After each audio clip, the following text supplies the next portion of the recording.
Senhores, que é isso, né, senhores? Quem diria, né? Quem diria que você ia aparecer aqui nessa live para falar comigo sobre a melhor forma de resolver a prova objetiva do Enem 2021? Já aconteceu com você de do nada vir um medo?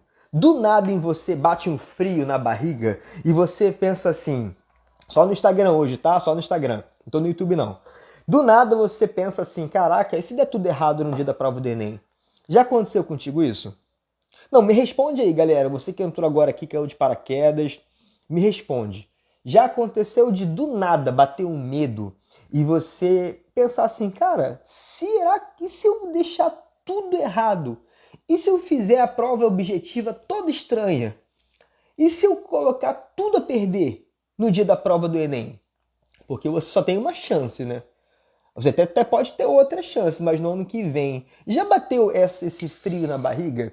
Eu garanto a você que se você estiver estudando de verdade, se dedicando, esse frio já bateu. Então se liga, se você tem esse medo, é porque você está estudando. E se você está estudando, tu está no caminho certo. Hoje, a nossa live vai falar sobre isso. A melhor forma de você resolver a prova objetiva. Já aconteceu com você de você encontrar um parente seu, aí o parente fala assim, tu lembra do fulaninho? O parente sempre fala do fulaninho. Tu lembra do fulaninho? Ele sabe muito conteúdo, mas na hora de fazer a prova, não passa. Fulaninho estuda muito, fulano estuda demais, mas na hora de fazer as questões do Enem, ele sempre não acerta. Não entendo por que estuda tanto e não acerta questões. Sabe por quê? Porque existe uma grande diferença entre saber o conteúdo, saber fazer questões do Enem e saber fazer as questões no dia do Enem. São três coisas que você precisa ficar ligado imediatamente. Beleza ou não? Três coisas que você tem que saber. Saber o conteúdo, saber fazer a questão isolada. Uma coisa é saber fazer questão isolada, outra coisa é saber fazer questão no conjunto. E hoje, galera, para falar comigo sobre isso, eu vou chamar um parceiro e adivinha o nome dele? O nome dele é Vinícius também. Caraca! Vocês sabiam que a palavra Vinícius significa homem de voz agradável? É uma realidade. Não é uma realidade? Eu não tenho a minha voz. A minha voz não é agradável? Alô, galera. E aí, boa noite. E aí, boa noite, Felipe. Eu acho minha voz agradável. Essa é a etimologia da palavra Vinícius. E hoje eu vou chamar o meu parceiro Vinícius para a gente falar um pouquinho sobre isso agora. Fala, E aí, fala, mano? Vini! Fala, meu xará, tamo junto. Fala, galera, E boa noite aí, aí, pessoal que tá na cara? live. E hoje a rapaziada aqui da Voz Bonita vai falar com vocês hoje aqui sobre como aumentar, né, como melhorar os acertos e resolver melhor a prova objetiva do Enem 2021, gente. Vamos que vamos. Muito maneiro, mano. Muito maneiro. Gostei. Tu sabia disso, cara? Que Vinícius significa homem de voz agradável? Cara, não sabia, primeira vez que eu escuto isso, mas agora até fiquei lisonjeado, fiquei até mais animado para fazer a live. Vamos que vamos. Mas a minha voz é agradável. Cara, prazerzão estar contigo aí Valeu, Vini. pra gente falar com essa galera que tá nessa fase muito louca de reta final, né? Reta final. Com Então hoje a certeza. gente vai contribuir bastante. Fala um pouquinho, se apresenta aí pra galera que me segue e a gente vai começar daqui a pouquinho. Vai, agora é contigo. Show, vamos lá. Então, galera, para quem não me conhece, eu sou Vinícius Oliveira, assim como o Profinho aí, e eu sou atualmente um estudante de medicina da UFMT. Consegui ingressar no curso de medicina pelo Enem 2020. Tive ali o feito de ter conseguido gabaritar a prova de matemática do Enem e obter a média geral de 810 pontos. Eu sou um cara um pouco peculiar, porque eu falo muito rápido, então para a galera que só acompanha o Profinho aí vai ficar um pouco perdido, vai às vezes dar uma embolada que o Vini fala muito rápido aqui. O Prof é mais, né, tranquilo, mais contido, mas a gente vai desenvolver e tentar trazer aqui a maior quantidade possível de dicas para vocês. Show de bola, mano, show de bola. Aqui a galera acompanha, a galera acompanha. Olha, Vamos que eu vamos. falei, comecei a live dizendo que às vezes a pessoa sabe o conteúdo, a pessoa ela estuda, ela se dedica, mas na hora de fazer as questões lá no dia, ela se embola. Eu acho que a pior coisa que pode acontecer é a pessoa se embolar. Eu queria que você, galera que tá vendo essa live aqui hoje, Hoje é o momento de você abrir teu coração aqui, porque aqui não tem ninguém para julgar ninguém, aqui tudo é um aprendizado, né? A gente sabe que o Enem é muito difícil, são muitas questões, é muita responsabilidade. Cara, você tem noção? Essa prova aqui é uma prova com muita responsabilidade em cima. Absurdo. Então, se você tá vendo essa live, é absurdo, absurdo, é monstro. A responsabilidade em cima do moleque é monstro. E da menina também, né? Do moleque e da menina. Então, hoje, diz pra mim, bota nos comentários, galera, quem tem medo de chegar lá no dia da prova e se embolar? Bota eu nos comentários e solta o dedo aqui no coraçãozinho para que o Instagram mostre essa live para mais pessoas.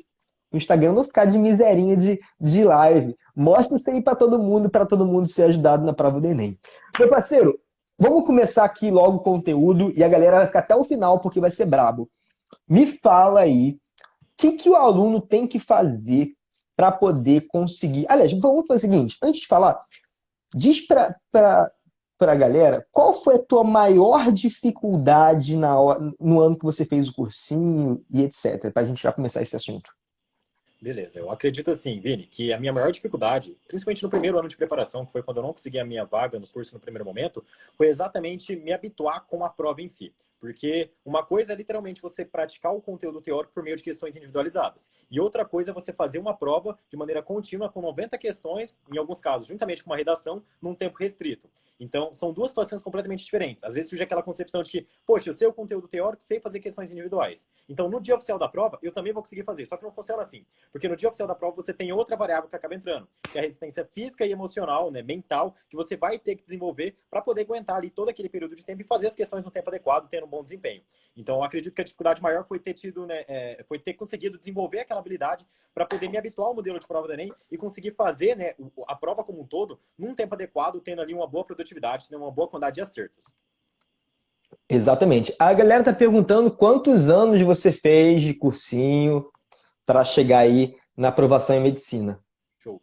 Foram basicamente 2 anos, porque eu terminei o terceiro ano do ensino médio no ano de 2019, e aí durante o terceiro ano eu já meio que fazia cursinho online, mas eu não consegui aprovação, e aí em 2020, estudando em casa, eu acabei conseguindo. Daí eu basicamente, eu não cheguei a fazer cursinho propriamente dito, eu pegava uma aula do YouTube, manda bala, né, Prof. Vini Oliveira ali, redação, e assistia a aula, e aí ia desenvolvendo o estudo com base ali mais nas aulas do YouTube e fazendo questões por meio de plataformas, era basicamente isso. A galera, o Júlio perguntou, qual deles é o Vinícius Oliveira? Ah, os Qual dois! deles é o... A gente tem dois gabaritadores aqui, um gabaritador da redação e o da matemática. Né? Ó, gabaritadores. Dois gabaritadores. Caraca, olha só, vai explodir o Enem aqui, mano. Vai explodir, vai explodir. Vai ser absurdo, vai ser absurdo. Galera, manda essa live pra alguém. Mas não manda aleatório, não. Manda pra alguém que você sabe que vai fazer Enem. Não manda pra todo mundo, não. Manda pra uma pessoa que fala assim, cara, se a pessoa estiver na live, ela vai gostar muito. E deixa eu te contar uma coisa, mano. Eu já tô na sala de aula já há quase 9 anos. E eu vejo muito isso. E me dói muito. Me dói muito quando eu vejo o aluno ali, pá, dedicado, focado. Ele abdica da zoeira. Sabe, tem sempre uma zoeira no cursinho, né? Sempre tem alguém que fica zoando, tal, não quer nada. Mas a pessoa tá focada. Focada. Aí vai e faz o Enem. Tira 500 em linguagens. Tira 600 em matemática. A nota de matemática eu até ria um pouco mais alta.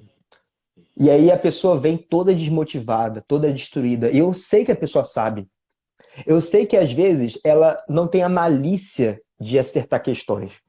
E eu queria que você conversasse com a galera daqui a pouquinho, como é que a gente faz para aquela parada não acontecer.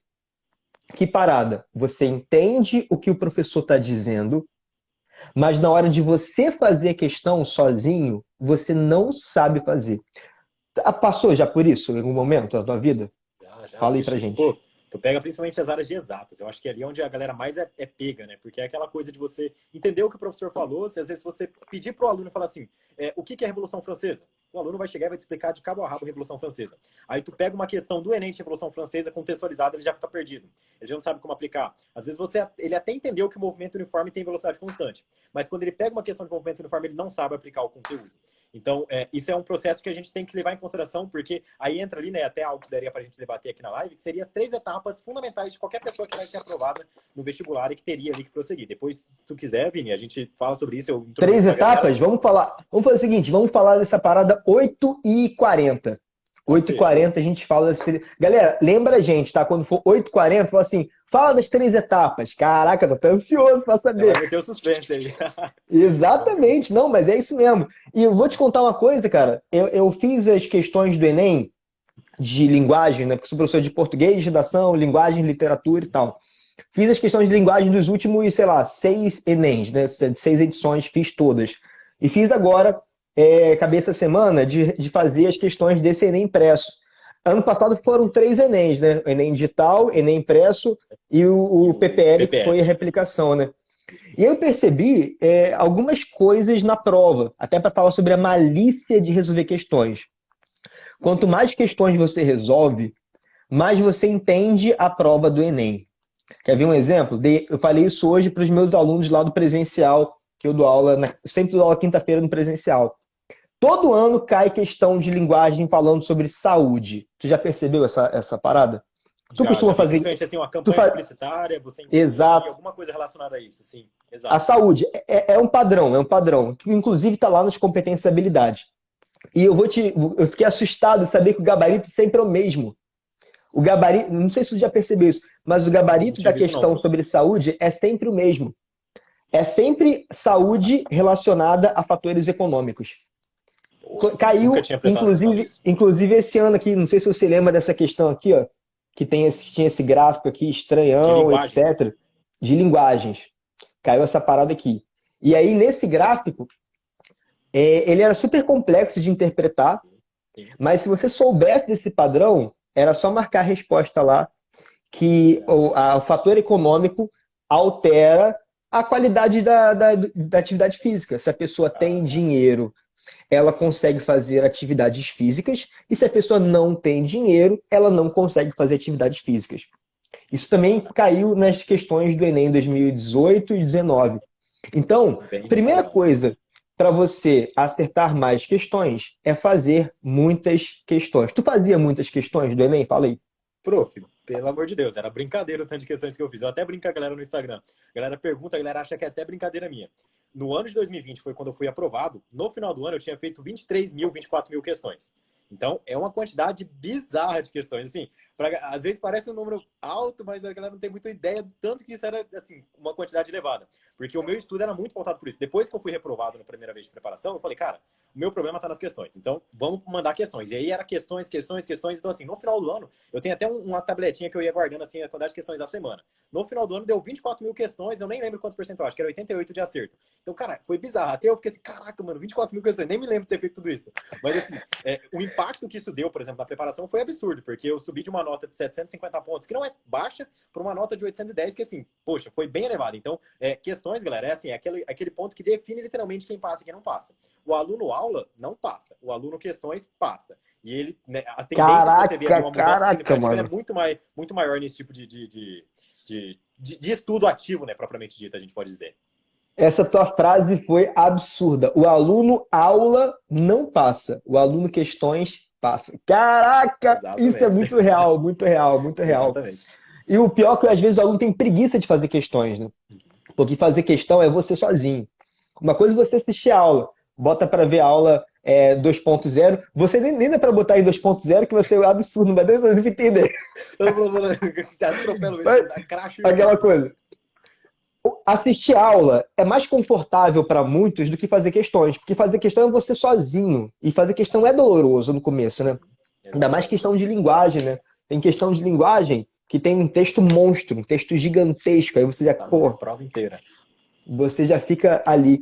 A E uma a aula coisa, é bem aquele processo, né? Pô, tu colocou a aula, tu lá tranquilão na cadeira, você só tá vendo o professor falar, falar, falar, falar, muita às coisa vezes passa por cima do mexendo que no você sabe. Instagram, A questão não, cara, a questão, se você não estiver ali parado, com a mente centralizada ali no que tá no papel, para poder focar no que você tem que desenvolver, né, para desenvolver um raciocínio autônomo, tu não vai desenvolver o exercício. Então ela demanda mais esforço físico, demanda um gasto, né, de energia maior. E é por isso que muitas vezes os alunos negligenciam as questões. Porque por ser um processo mais cansativo, ele acaba, às vezes, ficando no comodismo de só ver aula, só que, infelizmente, a consequência disso no final do ano é possivelmente uma reprovação, ou talvez uma nota não tão grande quanto a que ele tiraria caso ele praticasse ativamente os exercícios. exatamente. Lá no meu curso, cara, no presencial, eu foco muito na questão.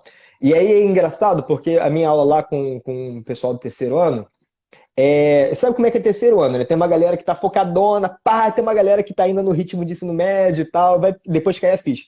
Aí minha aula é 7 da manhã. Eu falo, galera, interpretação. Caraca, o pessoal fala assim, caraca, mó textão, mano. Aí já vem que olha pra cima assim, fala assim, eu falo, cara, olha só, a primeira coisa, se você entrar numa questão desanimado, você não vai Perdeu. conseguir acertar. Se você entrar numa questão já achando que ela é chata, e detalhe, às vezes você não precisa ler o texto todo de uma questão. É isso que eu falo com os alunos. Está lá a questão grande, porque faz parte da prova, né? Toda prova de interpretação é texto. Mas, por exemplo, quer ver um exemplo? O texto pediu. Esse texto tem como função da linguagem predominante a. Aí, se você sabe um pouquinho sobre função da linguagem, tu já vai lá no texto procurando. Peraí, ele está tentando me convencer? Se está tentando me convencer, é a função apelativa. Viu a primeira frase, a segunda? Viu? Ele está tentando convencer? Cara, apelativa. Marca ali. Se você estiver seguro na sua teoria, marcou e vai para a próxima. Uma questão de meia página, você fez em 30 segundos. Mas Exatamente. se você entrar focado, tu faz. Se você entrar com preguiça, você vai começar, vai procrastinar, vai olhar para cima, vai pedir para ir ao banheiro várias vezes, vai beber aguinha e tal. Me fala aí, Vini, como é que você fazia no teu dia a dia para dividir teoria e questões? Como é que era essa divisão? Certo. Os meus horários de estudo eram dados de modo que, para todo dia, eu sempre estudava 2 disciplinas por dia. Então, matemática e física, biologia e história, não sei. Era sempre 2 disciplinas por dia. E aí, como eu estudava basicamente o dia inteiro, eu estudava pela manhã uma disciplina e pela tarde outra disciplina. E para cada período de estudo, manhã ou tarde, eu sempre fazia o seguinte processo. Eu começava e fazia cerca de 20% do meu tempo de estudo ali, só de teoria. Então, nesse momento de teoria, o que eu fazia? Eu abria uma aula sobre o conteúdo que eu precisava ver, né, assistia a aula lá, né, já na velocidade 2x, já metia a velocidade mais rápido possível, começava durante a aula a montar um material escrito com anotações daquele conteúdo, para caso lá na frente precisasse retomar, eu já tivesse o material guardado, e aí logo em sequência, né, ali cerca de 70%, 80% do meu tempo de estudo ficava em torno das questões, que era quando eu já terminava ali o conteúdo teórico e partia para fazer questões. E um detalhe que eu gostei de fazer muito na minha preparação, que é até algo que eu sempre recomendo para a galera, é, quando vocês forem fazer questões, gente, não fiquem restritos a apenas um conteúdo específico para fazer os exercícios. É bacana que vocês criem também listas de questões de revisão. Então, você quer fazer hoje 20 questões de física? Beleza. Só que para você ter um estudo mais dinâmico e não ficar ali apenas praticando questões, aquilo que você acabou de ver, que geralmente vai te dar uma facilidade para ter bons acertos, é bacana que você pegue 10 questões, ou seja, metade, apenas sobre o conteúdo recém-estudado, aquilo que você acabou de ver na teoria, e as outras 10 questões você pode colocar de revisão da disciplina de física. Então, tudo que você já viu em física, você coloca nessas outras 10 questões para fazer uma retomada geral. E aí você se habitua a praticar questões não apenas também com conhecimento recém-acumulado, mas com aqueles conhecimentos que você já adquiriu anteriormente, né, nas semanas anteriores de estudo, e aí você cria um ciclo de revisão e até mesmo um processo ativo de estudo que era muito eficiente. Então era assim, prof, era 30, 20% ali de teoria e os outros 70% era questões, questões, questões, que a gente sabe, né, que no quesito de preparação para o vestibular é aquilo que mais impacta positivamente na nota de qualquer aluno aí, para o Enem especialmente. E, cara, como é que você conciliou a redação com essas questões objetivas aí? Exato. No primeiro dia de prova, para mim poder conciliar a redação, sabendo que a redação ela é a etapa do seu primeiro dia de prova do Enem mais importante, eu optei por, num primeiro momento, focar exclusivamente em torno da redação. E assim, ela tem uma estratégia um pouco diferenciada, porque o que acontece, né? Geralmente a galera fala assim, pô, no primeiro dia do Enem eu vou fazer inicialmente toda a redação no rascunho, aí eu vou fazer questões, depois eu passo a limpo. Só que eu era um pouco diferente. Eu começava a redação, aí eu fazia a introdução, o desenvolvimento 1 e o desenvolvimento 2 no rascunho. Aí eu parava, ia fazer questões. Aí eu voltava, passava a limpo, a introdução, o desenvolvimento 1 e o desenvolvimento 2, sem conclusão, não tinha nem pensado em conclusão ainda. Aí depois eu fazia a conclusão no rascunho e passava de volta para a folha definitiva. Só que era geralmente o seguinte, era tipo 1 hora ali para fazer a redação, pelo menos para passar, né, já a limpo, a introdução, desenvolvimento 1 e desenvolvimento 2, e aí eu fazia as questões, né, fazia tipo 20, 30 questões para não dispersar na mente e depois eu voltava para fazer a conclusão. Aí gastava mais uns 20, 30 minutos também para fazer o rascunho e passar a limpo. Era basicamente essa segmentação. Caraca, muito bom. A galera perguntou assim: a live tá em 2.0 ou é impressão minha? Rapaziada, vocês estão A, ferrados, não tem como diminuir a mais live não. tá, a live tá em 2.0 aqui embaixo, aqui em cima tá normal, aqui em cima tá de boa. E o pessoal tá comentando, o pessoal é muito engraçado, mano. O pessoal, acostumei a assistir os vídeos dele em 2.0, pra mim tá lento. Que isso, mano? Não tem quando tá ouvindo um áudio em 2.0, aí quando tu bota pra normal, parece que a pessoa tá falando assim. É porque a vida. Exatamente. A rapaziada assiste meu vídeo, aí para do vídeo. Mãe, por que você tá falando lento? Tudo lento, tudo devagar, assim. Igual quando. Não sei se o senhor já viu, tipo, tá na esteira, assim, na academia, você tá andando, aí você sai da esteira, parece que você tá andando devagarinho. Devagarinho, já viu? É tipo a ideia da fala, cara. É bizarro isso. É muito maneiro, cara, muito maneiro. Mas eu me amarro também em assistir vídeo rápido. Porque às vezes eu vejo tutorial assim na internet de, eu quero configurar uma coisa aqui para live, e aí eu quero já que a pessoa vá no foco do que eu quero. Aí a pessoa às vezes começa, olá, meu nome é não sei quem, eu vim aqui falar do canal, etc. Aí eu boto no 2.0. Aí a pessoa começa a falar muito rápido. Aí a Natália, minha esposa, entra aqui e fala assim, cara, você vai morrer de ansiedade. Cara, é É muito nesse padrão. É real. bom, cara, e assim, a gente brinca, mas é uma coisa que pra galera que é vestibular ajuda bastante, né? Porque, pô, às vezes você ia gastar 2 horas pra ver aula ali de um conteúdo que você precisa ver mais rápido, colocando em 2x, às vezes tu vê em 1 hora, e aquela 1 hora que sobrou, tu usa pra fazer questões. Pô, já uma dica aí pra galera que tá, né, querendo aí, né, dentro da live aí, que também quer ter essas dicas, já ajuda bastante. Se tiver habilidade, é claro. Porque às vezes a pessoa coloca e não tem aquela capacidade de ver, né, tudo rapidamente, aí já não adianta. Mas se tiver o estudo com qualidade, eu acho que é uma boa opção também pra fazer o estudo teórico. Então, te perguntando quantas questões por dia, mais ou menos, tu fazia? Então, variava muito, porque no começo do ano era uma coisa, no final do ano já era outra. Mas no começo do ano, era tipo assim, aproximadamente 80 questões, né, por dia. Aí lá no final do ano, que era quando eu já nem tinha teoria, no final do ano eu já tinha terminado o conteúdo tudo, eu só fazia questões, aí dava aproximadamente 160, 180 questões por dia. Era aproximadamente isso, era uma média. É monstro, monstro. Porque qual maior volume de questões, tu vai ficando mais maceteado, malandreado. Eu costumo Exato. dizer que o aluno, ele começa o ano muito inocente. O que é o aluno inocente? Inocente no sentido de questões, né? Ele começa o ano vendo o conteúdo todo o conteúdo, só que ele não tem a malícia de saber que dentro da divisão, às vezes tem 50 tópicos numa matéria, desses 50 tópicos, 20 caem na prova do Enem com frequência. Desses 20 que caem no Enem, às vezes cai uma questão a cada 3 edições e outro cai em 3 questões todas as edições. Então, nessa reta final, o que você tem que fazer? Você está vendo essa live?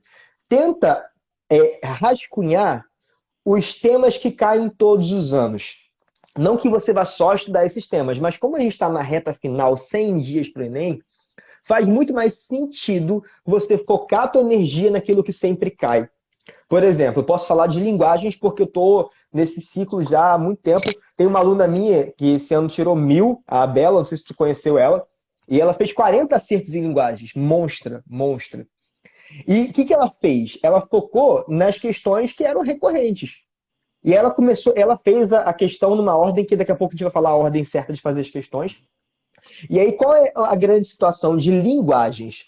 Não dá para fugir de 10 assuntos. Vou falar 5 só, tá? E no final da live eu falo os outros 5.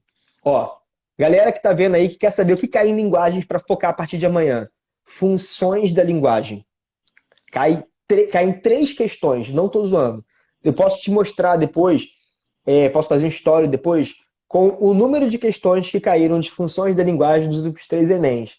Cai, tipo, 3 questões por Enem. 3 questões. Às vezes cai misturada com variação linguística e tal. Segundo tipo de questão, cai muito. Tipos textuais, para saber se é narrativo. Caiu esse ano, né? Falando sobre o hino nacional, não sei se tu lembra dessa questão. Falando sobre qual era o elemento da linguagem que valoriza a nação. Era o adjetivo na descrição. Cara, isso aí é questão de 30 segundos. Cai mais o quê?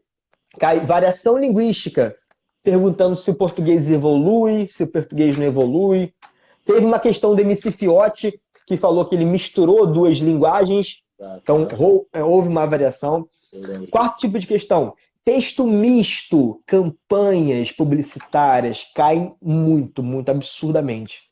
E o quinto tipo de questão que cai muito é estratégias argumentativas. Saber se o autor usou argumento de autoridade, se ele usou enumeração, se ele usou exemplos. Então, se você vai estudar e quer tirar nota boa em linguagens, esses 5, na verdade são 10 assuntos que caem sempre, esses 5 são absurdos, absurdos. Caem todos os anos. É um padrão, né? O Enem pode quebrar o padrão, mas a regra é que ele continue mantendo esse padrão. E, cara, em matemática, tem esse padrão também ou não? Ou o cachorro latindo? Prof, eu acho assim, eu cheguei, durante a preparação, eu cheguei a refazer todas as provas antigas do Enem. E considerando todas as provas que eu fiz, eu falo para você, a prova mais padrão do Enem é a prova de matemática. É incrível como a prova de matemática é um espelho a cada ano de prova. Assim, a gente pega 45 questões, tu pode ter certeza, 30 questões, 25 questões vai ser a mesma coisa que já caiu nos últimos 11, 12 anos de prova. A mesma coisa. É engraçado. E assim, o pessoal até fica assim, né? Poxa, eu tenho muita dificuldade com velocidade na prova do segundo dia. Só que eu falo para vocês, uma estratégia muito boa para você ter velocidade no segundo dia de prova é você fazer as provas antigas e perceber esse padrão. Porque, nossa, tinha questão no segundo dia de prova minha do Enem que eu olhava a questão, eu nunca tinha visto ela na vida. Mas na hora que eu olhava o comando, percebia o enunciado, eu já sabia o que eu tinha que fazer. Eu já sabia, cara, essa questão ela caiu em 2019, 2018, 2017, 2016, caiu em tudo. Era a mesma questão, só mudava os dados do enunciado. Mas o passo a passo, aquele padrão de resolução, o método de resolução, era idêntico ao que já tinha sido cobrado anteriormente. Então, na hora que eu vi aquilo, eu já jogava assim na forma, resolvia, 1 minuto.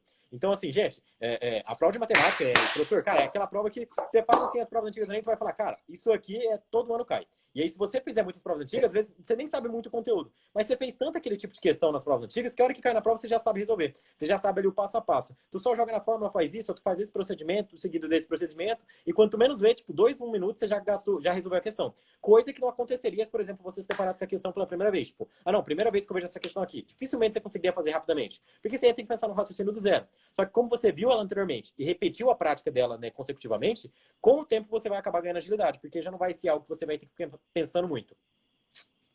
Aí, mano, por isso que eu fico muito triste ouvir você falar isso, sabe por quê? Porque eu sei que tem muita gente boa que poderia estar fazendo mais acertos, mas não está fazendo porque não sabe disso que tu falou agora. Porque está muito Exato. focado em teoria, está muito focado Exato. em, em, em adquirir conhecimento, que é muito bom, mas além de adquirir conhecimento, tem que adquirir também malícia para fazer a prova. Exatamente. Quer ver uma coisa? Eu tenho uns alunos que eles falam assim, profinho, eu tenho toque, eu não consigo fazer as questões mais fáceis primeiro. Eu tenho que fazer primeiro a 1, depois a 2, depois a 3. E aí, o que você fala sobre isso, Vini? Fazer Não na dá ordem certo. numéricazinha, fazer na Não ordem dá um, certo, 2, não dá 3. certo, não dá certo. Por quê? Fala, Cara, explica pra gente aí, vai. imagina assim, você tem 45 questões da prova de matemática. Dentre essas 45 questões, você vai ter lá umas 20, 25 questões fáceis, aí mais umas 15 ou talvez 10 questões médias e o restante como sendo questões difíceis. O que acontece quando você começa, vou simbolizar o segundo dia de prova do Enem, que é onde isso talvez impacta bastante. O que acontece? Se você começa a prova do segundo dia com as questões difíceis, você vai demorar um tempo maior para resolver elas, e no primeiro momento, considerando que você começa a prova com muita energia, você também vai gastar muito dessa energia nessas questões difíceis. E aí entra um detalhe, vocês já devem saber, quem não conhece, existe um mecanismo de correção do Enem, conhecido como TRI, que é um mecanismo que valoriza as questões fáceis em detrimento das difíceis. Então, assim, tem problema acertar a questão difícil? Não tem. Você nunca perde ponto por acertar difícil. Mas o problema é você não acertar as fáceis. É ali que a galera acaba sendo prejudicada. Então, o que acontece? Se você fizer na ordem, vai acontecer situações de, na hora que você estiver fazendo as questões, né, na ordem que elas aparecem, você acaba se deparando com exercícios difíceis. E você vai gastar muito tempo nessas questões, vai gastar muita energia, de modo que quando aparecer uma questão fácil, talvez devido ao fato de você já estar um pouco esgotado, você pode acabar errando essa questão fácil por falta de atenção, por falta de interpretação, às vezes por um erro bobo que você não cometeria caso você tivesse priorizado esse exercício no primeiro momento. E aí o que acontece? A pessoa fica com uma nota alta, mas o TRI lá embaixo. Pô, fiz 33 acertos em matemática e fiquei com 700 pontos. Mas você ficou com 700 pontos porque seu TRI foi ruim, porque você não soube priorizar as questões fáceis. Para tu ter ideia, prof, do quanto que essa relação de você saber, né, pular as questões e não fazer na ordem, priorizando as fáceis, é importante. Durante o meu Enem 2019, foi meu primeiro Enem que eu fiz para valer, eu fiz, salvo engano, 34 questões de matemática. É uma quantidade, assim, não alta, absurdamente alta, mas também não é uma quantidade baixa, é uma quantidade média. Só que para você ter noção, nesse Enem 2019, com 34 questões de matemática, eu fiquei com 870 pontos, quase 900 pontos em matemática, priorizando as questões fáceis. Então, assim, foi uma nota bem grande para uma quantidade de acertos média, o que é algo que você não obteria nas outras áreas de conhecimento, né? Para você, tipo, pegar 870, em linguagens eu acho que não tem como, ou talvez tenha, mas é bem sofrido, né? Humanas, talvez você até obteria algo bem próximo disso, e natureza você teria que praticamente gabaritar para bater essa nota. Então, assim, isso mostra o quão importante é você saber valorizar as fáceis e saber resolver a prova numa ordem de resolução adequada, numa ordem ali mais estratégica, para que você não perca tempo com aquilo que é irrelevante. Então, gente, por mais que você tenha toque, tem que controlar esse toque, tem que conter esse toque para saber ter uma estratégia de prova adequada, porque senão você vai ter problemas na sua nota no final do ano. Alguém comentou assim, cara, eu acho o Vini lindo. Aí eu não sei se é você ou sou eu. E agora? Eu acho que é você, porque eu tô tão cansado hoje que eu vou ter que botar. Vixe. Mas assim, Não, na é hora, na hora que a elogio. galera fala alguma coisa, tipo assim, pô, quantos acertos o Vini fez? Não sei o que, mas que Vini, gente? Vocês têm que especificar. É Ah, dois Vini, é dois Oliveira. Tem nem como falar o sobrenome que não dá certo. não, mas quando fala assim, eu acho o Vini lindo, eu acho que é pra mim. Caraca. Ó, e aí eu vou te contar uma parada. Esse esquema de você fazer as questões mais fáceis e tal, muita gente já ouviu falar isso. Outros nunca ouviram falar, mas uma coisa que eu percebi, e que eu sempre falo para os meus alunos, é o Enem e o Instagram, eles têm algo em comum, que é chamado algoritmo. Não sei se a galera tá sabendo aqui, mas no Instagram, por exemplo, quando você salva um post, o Instagram ele mostra esse post para mais pessoas. Tu sabia disso? Sabia disso, né? Eu tô moleque ratão já de Instagram. Porque o Instagram entende que aquela ação é uma ação muito importante, que é uma ação muito, muito legal da pessoa fazer. O Enem é a mesma coisa. O Enem também tem um algoritmo, que é a TRI. Então ele entende que se você acertou uma questão fácil, você está no caminho do conhecimento. E aí o Enem tem, na parte de linguagens, tá? Não sei como é que é em matemática e nas outras matérias de naturezas e humanas, linguagens, eu sei exatamente isso. Ele valoriza, além de valorizar a questão fácil, ele valoriza blocos semânticos de questões. O que é isso, bloco semântico de questões? São 8h40, eu vou falar aqui desses blocos semânticos de questões e depois fala dos 3 pilares que você tinha antecipado. Galera, além de acertar questões do Enem fáceis, você tem que acertar as questões que fazem parte do bloco semântico. O que é o bloco semântico? São essas 5 questões que eu falei, que são as questões de tipos textuais, funções da linguagem, gêneros textuais, textos mistos e variação linguística. Esses cinco tipos de questões, eles formam um bloco. Se você conseguir acertar o bloco dessas 5 questões, o Enem vai dizer assim, caramba, esse aluno ele está no ciclo, ele está fazendo o passo a passo certinho do conhecimento. Esse aluno tem conhecimento. Agora, se o aluno acerta uma questão de tipos textuais, erra gêneros, erra variação, acerta uma questão de poema, que é super difícil, o Enem vai dizer, opa, esse aluno ele está quebrado, ele tá com o conhecimento dele está estranho. Ele pulou etapas do conhecimento, a nota dele vai ser mais baixa.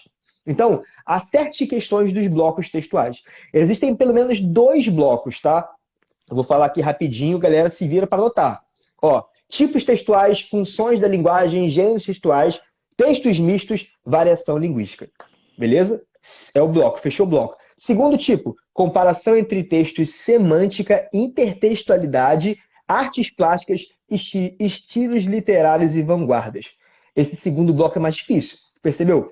Estilo literário, vanguarda, artes plásticas fazem parte do segundo bloco, questões médias e difíceis. Se você conseguir ir para a prova com esse conhecimento na tua cabeça, você vai acertar questões e, além de acertar questões, vai fazer mais pontuação.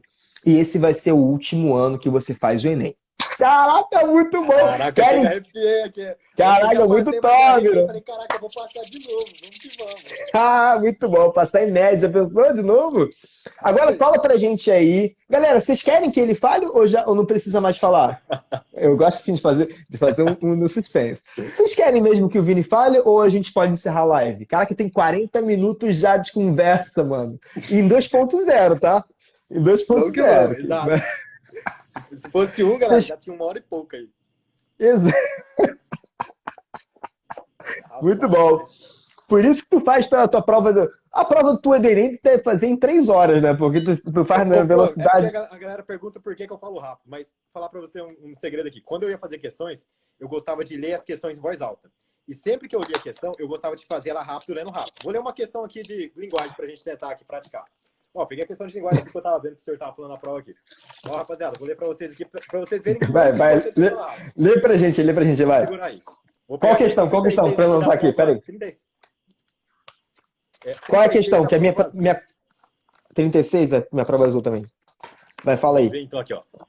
Pô, vou tentar ler aqui, ó. Nem vi a questão, rapaziada. Vamos ler aqui, vamos ler ao vivo, nível Vini aqui, pra gente tentar resolver rapidão. Pode ir? Vai. Show. Luta. Prática corporal imprevisível caracterizada por determinado estado de contato proposital que possibilita duas ou mais pessoas se enfrentarem numa constante troca de ações ofensivas ou defensivas regida por regras com objetivo mútuo sobre o alvo móvel personificado no oponente. De acordo com o texto, podemos identificar uma abordagem nas lutas das aulas de educação física quando o professor realiza uma proposta envolvendo A. Contato corporal intercentrado no seu oponente? Não. Contenda entre os alunos que é não. Confronto corporal entre os professores? Não. Combate corporal intencional com ações... Exatamente. Letra D. Conflito resolvido pelos alunos por meio de regras previamente estabelecidas? Não. Não tem regra previamente. Letra D. Pronto. Resolvemos a questão passada. Vamos para mais. Muito bom, Mané, cara! Que é isso? Que é isso, mano? Rapaziada, que é isso? O que tá acontecendo aqui, rapaz? 5x? 5x? Que é isso? Instagram? Ó, eu vou fazer uma aqui agora, 39. Abre a 39 aí. Opa, vambora. Ó, 39. Eu vou fazer uma lendo só a primeira parada do texto, ó. 39 vem assim. No hino à bandeira, a descrição, aí eu sublinho a palavra descrição. É um recurso utilizado para exaltar o símbolo nacional na medida que... O que a descrição faz? A descrição remete ao momento futuro? Não, quem faz isso é o verbo. Promove a união dos cidadãos? Não, a descrição não une ninguém. A descrição, letra C, valoriza os elementos? Esse é o gabarito, valoriza elementos. Se eu disser, o Vini é lindo, o que eu fiz com a palavra, além de falar uma verdade? Quando eu falo, o Vini é lindo, o que eu estou fazendo com o lindo? Valorizando o elemento que é o Vini. Tu entendeu? Tem o texto ele está aqui, mas a gente precisou do texto para acertar a questão? Não. A gente pode até ler para ter uma segurança a mais da nossa resposta. Mas se você não tiver tempo para ter essa segurança a mais, ou se você tiver certo que a descrição valoriza elementos, segue o baile. Essa questão aqui, ela é para ser feita tipo, em 15 segundos. 15 segundos. Gostaram, galera? Caraca, a gente podia fazer a prova do Enem toda aqui na live. Ia ser top. Ia ser top. Agora fala pra galera aí, 400 pessoas aqui. Podia rolar um print, não podia? Podia rolar um print agora? Nesses 400? Aqui, ó. Fortão que eu tô malhando. Então vamos. Ô, rapaziada, tirei que eu tô aquecendo aqui, ó. Caralho. Tira o print e marca aí, galera. E agora, bora falar então dessas 3 etapas pra galera. Vamos lá. Ó, rapaziada, vou explicar para vocês o seguinte. A galera põe muito mistério em torno do Enem, falando que o Enem é uma prova difícil. Só que se você tem estratégia, sabe estudar corretamente, seguindo as etapas adequadas, você vai bem. É inevitável, uma relação de causa e consequência. Então, a primeira coisa, pessoal, para estudar para a prova do Enem, decidir que eu estudar para a prova do Enem, o que eu tenho que fazer? Você vai ter que ter o domínio do conteúdo que cai na prova. Não tem como você chegar na prova sem saber matéria alguma. Então, você vai ter que começar a desenvolver um estudo teórico ali de cada uma das matérias para você poder começar a se habituar com todos os conhecimentos que você precisa ter para realizar a prova. Como que você vai ver esse conteúdo? Ou por meio de videoaula, ou por meio de livro didático. Alguma dessas formas. É claro que pode haver meios alternativos, mas os mais comuns são isso. Ou a galera utiliza um livro didático, ou algum material físico ali, ou utiliza videoaula. Segundo passo, você já tem o conteúdo teórico. Só que, paralelo a esse processo de estudo teórico, você tem que sempre estar ali realizando questões individuais da matéria. Não basta apenas você saber o conteúdo. Você tem que praticar esse conteúdo para saber se você literalmente entendeu o que foi passado na aula. Então, terminou ali o estudo teórico por meio da aula ou por meio do livro didático, faça questões da matéria. Porque é somente por meio dessas questões que você vai saber se você realmente entendeu aquilo que foi passado. E é fundamental que vocês façam questões. As questões elas têm que andar em paralelo. Nada de você fazer todo o conteúdo para depois fazer questões. Não, vai fazendo em paralelo. Fez o conteúdo, faz questões. Fez o conteúdo, faz questões e assim por diante. Inclusive, muito importante, quando a gente fala sobre fazer questões, às vezes a galera acha que é só fazer questões. Só que a ideia é, além de fazer as questões, corrigir essas questões para poder sanar as lacunas. Porque o que você acerta ali nas questões, você vai acertar no dia oficial da prova. Só que o que você erra que é o problema, que é o que pode vir a te prejudicar e custar a sua aprovação. Então, fez as questões, corrigiu as questões adequadamente, com base nos erros, você vai atrás para poder remover essas lacunas, remover esses problemas que você tem ali, e aí a gente entra na terceira etapa, que é muito importante, porque assim, aí entra aquela dúvida, né? Pô, beleza, sei o conteúdo teórico, fiz muitas questões, e agora? Tô pronto para a prova, né? Porque eu faço as questões aqui individualmente, sei acertar, então, tranquilo, tô pronto para a prova. Mas a questão é que não. A prova do Enem não funciona assim. A prova do Enem, ela demanda algo além, que vai, né, em uma relação a mais do que simplesmente saber o conteúdo e saber acertar questões desse conteúdo. Ela é uma prova que demanda muito do aluno uma resistência física e mental. Eu até digo assim, que a prova do Enem, em comparação com outros vestibulares, não sei se você concorda, prof, ela é uma prova até certo ponto fácil. Porque você pega uma prova da FUVEST individualmente e uma prova do Enem, você vai notar que as questões da FUVEST, por exemplo, são muito mais complexas, são muito mais rebuscadas, muito mais elaboradas. Enquanto que o do Enem geralmente tem um viés mais interpretativo, menos complexo em relação ao dos vestibulares tradicionais. Só que daí entra um contrapeso. por um lado, né, pelo fato da prova do Enem ser uma prova mais interpretativa e mais tranquila, a gente tem, né, o contrapeso que seria, né, os empecilhos relacionados ao tempo que você tem para fazer a prova. Então, gente, não sei se vocês já fizeram a prova do Enem, já praticaram simulados, mas você ficar sentado 5 horas e 30 minutos para fazer 90 questões e uma redação é complicado. E mais complicado ainda, ou talvez na mesma proporção de dificuldade, é você também ficar 5 horas para resolver 90 questões ali envolvendo mirabolantes cálculos que você tem que fazer. Então, em ambas as situações, você vai cansar. E apenas saber o conteúdo e saber fazer questões individualmente desses conteúdos não é o suficiente. É importante que você pegue ali aquela matéria que você aprendeu no decorrer do ano e saiba aplicá-la de modo estratégico dentro do dia oficial da prova. E como que você vai fazer isso? Fazendo a terceira etapa, que é o quê? Prática de provas antigas. E, novamente, nessa prática de provas antigas, assim como nas questões, não basta apenas você fazer. Você tem que fazer as questões, mas, acima de tudo, você tem que corrigir e, com base nessa correção, estabelecer uma estratégia de prova. E aí, o ponto adicional para a gente fechar essas 3 dicas, que seria o quê? O que seria essa estratégia de prova? Gente, estratégia de prova é tudo que você faz no dia oficial da prova. Vai desde o seu comportamento na cadeira até o momento em que você vai selecionar o que você vai resolver na prova e o que você não vai. Então, uma opção, né, uma característica da estratégia de prova é você saber a ordem de resolução que você vai ter no dia oficial da prova. Que se dá com base no quê? Com base na prioridade das questões que você tem que ter. E aí, a partir disso, você vai saber o que você tem que pular ou não. Então, assim, prof, quero medicina. Medicina tem que enfatizar o quê, principalmente? Geralmente, natureza. Então, no segundo dia do Enem, em hipótese alguma, você pode, por exemplo, valorizar muito a matemática, caso você não tenha peso para matemática ali na área do conhecimento, tenha para a natureza, em detrimento, né, da natureza em si. E na mesma lógica, né, nesse quesito de prioridade, a gente também analisa a dificuldade das questões. Você não pode, por exemplo, valorizar uma questão difícil em detrimento de uma questão fácil. Então, essa ordem de resolução das questões, de você saber pular as questões difíceis e médias e acertar as fáceis, acaba sendo muito impactante dentro da sua nota. E aí, só uma observação também, a galera pergunta, como que eu vou saber o que é uma questão fácil e o que é uma questão difícil? Gente, questão fácil é o quê? É aquela questão que você bate o olho e você já sabe a resposta, ou que você bate o olho e você percebe que, assim, o trajeto para resolver ela não vai ser muito complexo. Agora, a questão difícil é aquela questão que, quando você lê, você não entende nada, as questões de poema, geralmente, do Enem, é um pouco complexo, você bate o olho no primeiro momento, você não entende muito bem, ou pode ser aquela questão também que você até sabe o que você vai ter que fazer, só que você nota, logo de antemão, que vai ter um caminho muito longo para você chegar na resposta. Então, ela é tida como uma questão difícil, que demanda muitas etapas e, consequentemente, você tem que deixar um pouco de lado no primeiro instante. Além da ordem de resolução, outro ponto importante para a sua estratégia de prova, ter agilidade nas questões. Como que eu tenho agilidade nas questões? Primeira coisa, entra até num detalhe que eu acho que o prof ia até falar, é a ordem de leitura da questão. Gente, evitem começar a questão pelo enunciado para depois ir para o comando, para depois ir para as alternativas. O que dá para vocês fazerem? Comecem pelo comando, porque no comando vocês já vão saber o que a questão está pedindo, vão para as alternativas para saber como que a resposta foi simbolizada, e aí, por fim, vocês vão para o enunciado. Porque já tendo lido o comando e as alternativas, você talvez já consegue resolver a questão, assim como o prof fez agora há pouco, ou, se você já tiver lido o comando e as alternativas, você também vai ter uma leitura mais direcionada do enunciado. Você já vai em busca diretamente daquilo que você tem que encontrar para chegar na resposta. Então já facilita para você não ter que ficar retomando o enunciado. Outro detalhe também, para vocês terem agilidade nessas questões. Façam provas antigas para vocês notarem esses padrões de questões. Por exemplo, o prof falou no começo da live das questões de saúde. Galera, quem dominava as provas antigas do Enem saberia que as questões de saúde sempre caem em linguagens e já saberia ali um padrão de resposta. Daria agilidade para resolver a prova. E um outro ponto também, que daí entra até no que eu fiz aqui agora há pouco.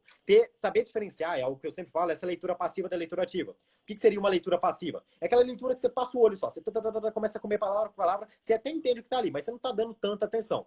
Aí, no momento que você precisa, né, ver que tem alguma coisa relevante ali, aí você adota a leitura ativa. Você dá uma pausa, vai mais devagar, lê ali, tenta entender o que está sendo transmitido, para daí você poder captar as informações relevantes. Então, saber diferenciar também ajuda muito, para você não ficar, às vezes, lendo devagarinho informações do texto que, às vezes, nem são relevantes assim. E, dentro desse sentido, a gente engloba também outras ações, mas daí, poxa, se a gente fosse falar de estratégia de prova, a gente teria que fazer uma live só para falar de Exatamente, exatamente. exatamente. A ideia é essa, galera. A terceira etapa é fazer provas antigas, corrigir e, com base nos erros, mudar a estratégia de prova para poder chegar no Enem regaçando. É monstro, mano. Ó, tu falou então sobre a ordem da questão, combina muito com o que eu falo com o pessoal no curso, que é o seguinte: primeiro você vê o comando. O que é?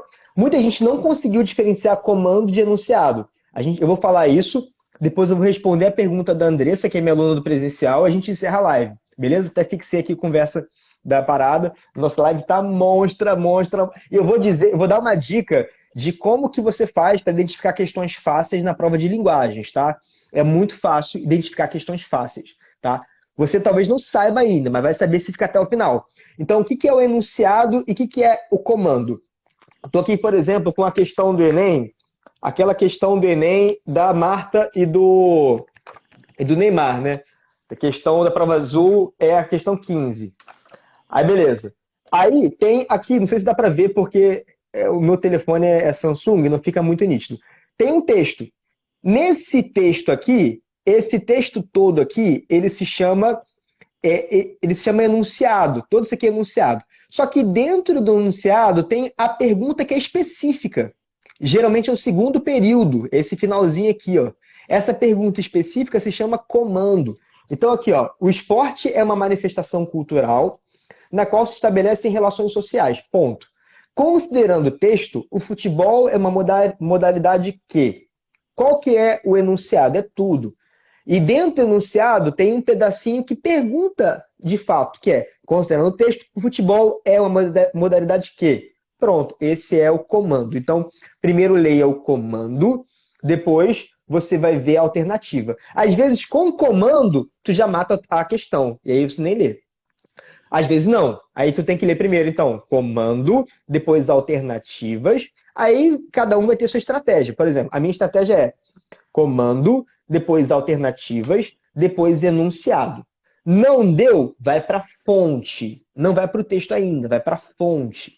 O que é a fonte? Tudo no Enem foi colocado ali por um motivo. Se ele colocou ali, por exemplo, aqui, ó, tá vendo aqui? Na questão 16, melhores contos. Ele já está dizendo que isso aqui é um gênero textual conto. Ou seja, é uma coisa fictícia, é uma coisa metafórica, função poética. Então, primeiro tu vai ver o conto. Por exemplo, se a pergunta fosse qual é a função da linguagem, eu sei que no conto não vai ter função referencial. No conto vai ter função poética. Já pela fonte já saberia matar. Pela fonte já saberia matar. Não deu para matar na fonte? Lê a primeira linha do texto. Na primeira linha do texto já consegue matar. Se não der para matar na primeira linha, aí lê o texto todo. E não ficar com orgulho, não sei se acontecia contigo, orgulho. Vou ficar nessa questão até acertar. É a pior... Já aconteceu contigo? Fala aí. Vou falar para o senhor aqui o que aconteceu na prova de matemática. Eu cheguei na prova de matemática do segundo dia, convicto de que eu ia gabaritar a prova. Eu falei, não, cara, estudei, tava mandando bem nas provas antigas, vou gabaritar essa prova de matemática hoje. E aí, eu tava terminando a prova, eu tinha feito já as 89 questões no segundo dia. Tinha feito tudo de natureza, tinha feito quase tudo de matemática. Faltava uma questão de matemática. E eu matava a cabeça, matava a cabeça, matava a cabeça. Nesse caso, ele não é um problema porque era a última questão, né? O problema é quando o cara tem um monte de questões para fazer e tá incutido nenhuma ali. Mas eu lembro que eu tava incutido assim na questão de matemática, eu não sabia resolver. Com muito desgosto, tive que chutar a questão. Aí, graças a Deus, depois eu fui descobrir que ela foi anulada, que ela não tinha mesmo método de resolução. Eu falei, caraca, graças a Deus. Mas assim, eu imagino que se eu tivesse tido essa mentalidade de ficar incutido ali, imagina, eu ia ficar incutido na prova inteira e eu não ia resolver, porque não tinha gabarito. E a questão ia ser anulada. Exatamente, ia ser anulado. Eu fiquei bolado com aquilo. Mas já aconteceu nos Enems anteriores de realmente eu pegar uma questão e falar, não, vou resolver. Aí eu errava, não conseguia, eu falava, não, vou resolver, e ficava ali. Ficava ali até desenvolver. Quando ia ver, eu perdia assim, tempo para poder ter resolvido, sei lá, mais 5 questões da prova.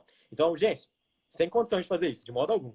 Exatamente. Ó, deixa eu ver aqui uma pergunta aqui.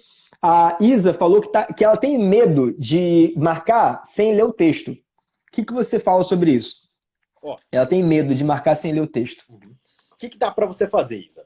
Dá para você marcar inicialmente na sua folha de prova lá, né, sem ler o texto. Marca. Tipo assim, eu acho que esse aqui, de acordo com o comando e com as alternativas, eu acho que esse aqui marca. E aí deixa a questão lá. Faz a prova. Se no final sobrar tempo e você puder retomar essa questão para revisar e ler o enunciado, aí é válido. Aproveita, você tem tempo de sobra. Então aproveita ali aquele tempinho, dá uma leitura no enunciado, só confirma se é aquilo mesmo. Até confirma? Beleza. Agora, às vezes, o que acontece? Você está com tempo escasso. Você tem 10 questões para resolver e o tempo está muito curto. Então, aí já não vale a pena. É melhor você ir com base nisso, nesse comando e alternativa, porque se você acertar, você já garantiu mais uma ali e talvez teve tempo para resolver as outras. Então, nessa condição, você tem que ponderar isso. Tem pouco tempo? Faz isso, né? Vai na fé. Na fé não, né? Vai no conteúdo. Tipo, pô, o conteúdo tá ok, tá de acordo com o que você sabe? Então vai, porque pode ter certeza que muitas possivelmente você vai acertar. Isso aí acontece bastante também, galera. Além de linguagens, em filosofia e sociologia. Eu já notei algumas questões assim. Você vê aquela partezinha ali debaixo do texto, né? A fonte, e tu vai ver, tipo, o nome de um autor. Às vezes, com base no nome do autor, você já sabe responder na alternativa lá. Mas assim, tem pouco tempo? Vai com base nisso. Se sobrar tempo, der para revisar as questões, aí tu dá uma olhadinha no enunciado, só para ter essa confirmação, entende? Exatamente. E se você tiver convicto, por exemplo, se você souber a estratégia de prova, você já marca certo. Por exemplo, vou te dar um exemplo aqui. Com base na função referencial tem como objetivo de, a letra A, ser metafórica? Não, referencial não é metafórica, então eu sei que ela não é. Letra B, ser objetiva e ir direto ao ponto central? Cara, é essa, não tem o que pensar. Quando você sabe exatamente o conteúdo e sabe fazer questões, você fica mais seguro para marcar para marcar as paradas. Eu vou dar a minha dica aqui então, e aí depois o Vini encerra respondendo a pergunta da Andressa, que está fixada ali. A minha dica para você fazer questões de linguagem e saber quais são as questões fáceis e difíceis. Primeira coisa, as questões mais fáceis do Enem são as do primeiro bloco que eu falei. Tipos textuais, funções da linguagem, gêneros textuais, variação linguística, textos mistos. Como que eu sei que uma questão é tipo textual? Eu vou dar um exemplo aqui agora. Se a questão estiver falando sobre tipologia, já sabe que ela é tipo textual. Se ela estiver falando sobre descrição, já sabe que ela é tipo textual. Se ela estiver falando sobre adjetivos, ela é tipo textual. Então, se você encontrar alguma palavra que tenha a ver com aquela matéria, ela é questão fácil. Por exemplo, gênero. Caiu uma questão de gênero textual sobre notícia. Agora eu não sei encontrar aqui o número certo, que eu destaquei as páginas, está tudo trocado. Mas caiu uma questão sobre gênero. Como é que eu sei que uma questão é de gênero? Se estiver falando sobre o quê? Notícia, reportagem, editorial. Eu sei que ele é de gênero. Então, eu já sei que aquela ali é fácil. Vou fazer. O que eu ensino para os alunos? Faz 10 questões e depois marca no gabarito. Depois faz mais 10 questões e depois marca, se você tiver certo, né? Que aquela ali de fato é o gabarito. Ó, outra questão. Questões de campanha, aquelas que têm a imagem, sem ser imagem de arte plástica, tá? Você vai saber diferenciar uma campanha de uma arte plástica. Por exemplo, essa aqui, que foi da adoção, é uma questão de campanha. Fácil. Então, se ela é questão de campanha, faz ela primeiro. Agora, questão de artes plásticas. Isso aqui, artes plásticas. Tá vendo? Ela não é campanha, é artes plásticas. Ela é difícil. Ela é mais difícil do que a de campanha. Bota ela por último. É assim, a pior coisa que você pode fazer é tentar fazer as difíceis e chutar as fáceis. E muita gente faz isso. Muita gente faz as difíceis, gasta muito tempo, se esforça e talvez não acerta, porque elas são difíceis, e aí falta tempo, chuta as fáceis. Aí o que acontece no dia que vai conferir o gabarito? Erra as difíceis e as fáceis. Então eu quero que todo mundo que acompanha essa live não dê esse mole. Já agradeço a todo mundo que ficou aqui hoje. Amanhã tem live de novo com a Isabela, minha aluna que tirou 1000 no Enem e fez 40 acertos em linguagens. Vai ser uma conversa de altíssimo nível, assim como foi hoje.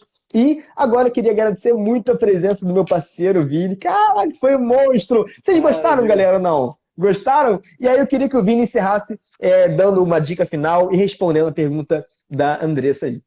Tá fixado? Vamos lá. Vou responder a pergunta da Andressa, daí eu já encaminho com a dica final e daí a gente Show de bola, show de bola. Seguinte, a Andressa perguntou aqui, gente, como você lidava com o emocional e com a pressão? Na realidade, eu sempre fui bem pragmático com essa relação do emocional e com a pressão, porque se você tem um problema, às vezes, né, relacionado a esse emocional e a pressão, é porque você está inseguro quanto a algo que talvez você pode vir a obter ou não e afins.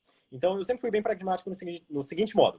Eu sempre visei a ter uma preparação que pudesse me garantir uma segurança naquilo que eu fosse fazer na prova. Porque se você está seguro de que você vai bem, você naturalmente vai bem.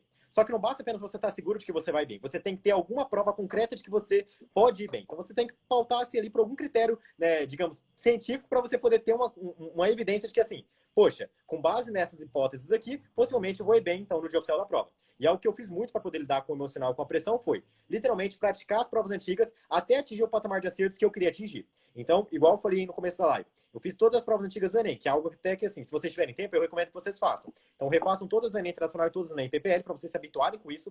E quando eu fiz essas provas antigas, gradualmente, conforme eu ia passando de prova em prova, eu ia aumentando meus acertos. Então, eu comecei com um percentual lá de 30 acertos em cada área do conhecimento e foi aumentando. Tanto é que nas 3 últimas provas antigas, para eu mostrar para vocês como que isso é relevante, nas 3 últimas provas antigas que eu fiz, eu lembro que eu havia obtido 45 questões na prova de matemática. Então, imagina, nas 3 últimas provas eu tinha fechado matemática. Então, cara, eu cheguei no dia da prova com a minha confiança lá em cima, porque eu falei, nossa, se na prova antiga eu tava fechando matemática e nas provas um pouco anteriores a essa eu também tava indo bem, hoje eu também vou ir bem. Então, num primeiro instante eu ficava inseguro, porque eu ainda tava perdido naquele mundo, só que conforme eu fui agindo e fui, né, evoluindo dentro da minha preparação, eu fui notando resultados. E esses resultados foram amenizando essa pressão, foram amenizando essa questão emocional e foram me dando confiança. Tanto é que eu cheguei no dia da prova do Enem, galera, sem brincadeira, eu lembro disso, eu cheguei no dia da prova do Enem, e minha namorada estava aqui em casa, eu falei para ela bem assim, eu acordei tranquilão, tipo, acordei sem pressão, tranquilão, falei para ela bem assim, hoje o pai vai gabaritar matemática. zoando. Nem imaginava que eu iria gabaritar, né? Nem imaginava, né? Eu achava que não ia, eu achava que ia bater uns 40 acertos, mas não ia gabaritar, não. Hoje o pai vai gabaritar matemática e vai fechar a prova do segundo dia com 90 acertos. Beleza, cheguei para a prova lá, né, bem estruturado, confiante, fiz a prova e naturalmente tive um bom desempenho. Porque o que eu fiz no dia oficial da prova nada mais era do que o que eu já vinha fazendo antes. Então aquilo foi um reflexo dos esforços que eu já tinha anteriormente e dos resultados que eu também tinha. Então, para você lidar com o emocional, é bem interessante que você tenha isso em mente. Se você vai bem anteriormente, né, a prova oficial, nas provas antigas você vai bem no dia oficial. E a maior dica para vocês, galera, é assim, tenham constância e saibam, né, reconhecer o que você está fazendo na preparação. Então, nunca estude simplesmente por estudar de qualquer modo. Estude inteligentemente. Veja se aquilo que você está fazendo está de acordo com o plano que você está traçando para alcançar. A definição de propósito na prova do Enem, né, durante o seu período de preparação, é o que define se você vai passar ou não. Não adianta você simplesmente achar que você vai estudar. Você tem que ter metas e planos definidos. É isso que define se você vai ser aprovado ou não. Porque tendo um mapa já traçado da sua aprovação, você começa a caminhar por ele e quando você menos esperar, você concluiu todo o trajeto e conseguiu a aprovação. Então tem que agir inteligentemente e manter a constância nos estudos para conseguir a aprovação. Não é não, profão? Caraca, muito bom, mano, muito bom, muito bom. E aí, cara, quando a confiança bate, não tem medo, pressão, não tem pressão. Tu sabe que você fez ali o papel, mas tem que fazer. Não dá pra você fingir que não existe. Uma coisa que eu sempre falo com meus alunos é: se você não tomar a decisão, alguém vai tomar a decisão por você. O Enem vai tomar a decisão por você. Se você não decidir agora, o Enem vai dizer, cara, não dá. Ele vai decidir. Então, todo mundo que está vendo essa live tem que tomar decisão e está aqui, 9 horas da noite, 1h05 de live já é uma decisão absurda. Meu parceiro, satisfação total de trocar ideia contigo. Conta comigo sempre que precisar. Parabéns aí pelo teu resultado monstro. E galera, beijo pra vocês. Amanhã tem live também, 8h08 com a Isabela. Tirou 1000 no Enem e 40 acertos em linguagem. Caraca, muito. Tiraram o print, marca a gente lá. Me segue aqui, ó, Prof. Vinícius Oliveira. E segue também o Vini Oliveira. Caraca, xará. Valeu, meu bro. Tamo junto. Rapaziada. Tchau, tchau. Valeu, mano. Tchau, tchau. Valeu.